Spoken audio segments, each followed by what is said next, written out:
কাজের জন্য tourist visa আসা হয়, এটা থেকে একটু বিরত থাকেন, কারণ এটা একটা দেশের রেপুটেশনও নষ্ট হয়। আর আসসালামু আলাইকুম, এক ভাই মেসেজ দিয়েছেন, আমার পরিচিত এক ভাই, তিনি বলছেন ভাই আজকেই মালয়েশিয়া এয়ারলাইন্সের একটা টিকিট লাগবে।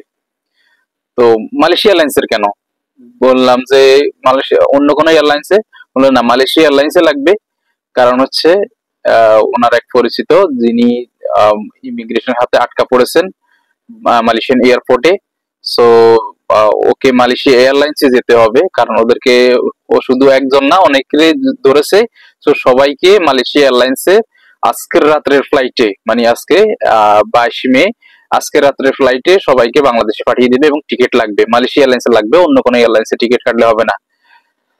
তো আপনাদেরকে আসলে কিভাবে সতর্ক করতে হবে সেটা আসলে আমাদের জানা নেই, কারণ হচ্ছে আপনারা জানেন মালয়েশিয়ার অনেকগুলা গ্রুপ পেজ, যারা আপনার সোশ্যাল মিডিয়াতে সতর্কতামূলক যেসব ভিডিও তৈরি করেন, ইনফরমেটিভ তথ্যমূলক ভিডিও তৈরি করেন, সব সময় তারা আপনাদেরকে সাবধান করে থাকে যে আসলে এই কাজগুলা করবেন না, এই কাজগুলা করলে বিপদে পড়বেন।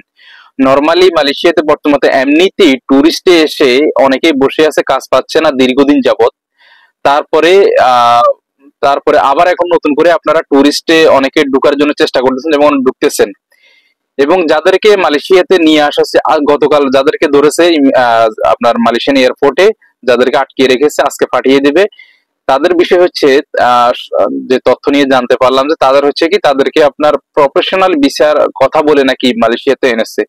So আমি বুঝলাম না এটা কিভাবে সম্ভব। প্রফেশনাল ভিসার ভিসা তো এত সহজ না যে প্রফেশনাল ভিসা বললেই হয়ে যায়। প্রফেশনাল যে ভিসা, সেটা তো একটা ক্যাটাগরি আছে, এটা তো এমন না যে কলিং ভিসার মতো ওয়ার্কার ভিসা, সাধারণ কর্মীর ভিসা। ঠিক আছে। তো এই বিষয়গুলো আসলে আমাদের আসলে খেয়াল রাখা উচিত, এবং আমাদের ভাই ব্রাদার যারা আছেন, দেশে আছেন, পরিচিত জন, আত্মীয় স্বজন যারা আছেন, তারা যখন বিদেশে আসতে চান এইসব তথ্যগুলো তাদের কাছে শেয়ার করেন। কারণ হচ্ছে মালয়েশিয়াতে বর্তমানে যেই অবস্থা চলতেছে, কাজের এমনিতেই যে সংকট, এই সংকটের ভিতরে আবার যদি আপনি ট্যুরিস্টের বিষয়, বা অনেকেই দেখা যাচ্ছে প্রফেশনাল ভিসা বলে অনেকে আসেন, আসলে যেটা হচ্ছে প্রফেশনাল না, অনেক সময় দেখা যায় প্রফেশনাল বলে ট্যুরিস্টে নিয়ে আসছে।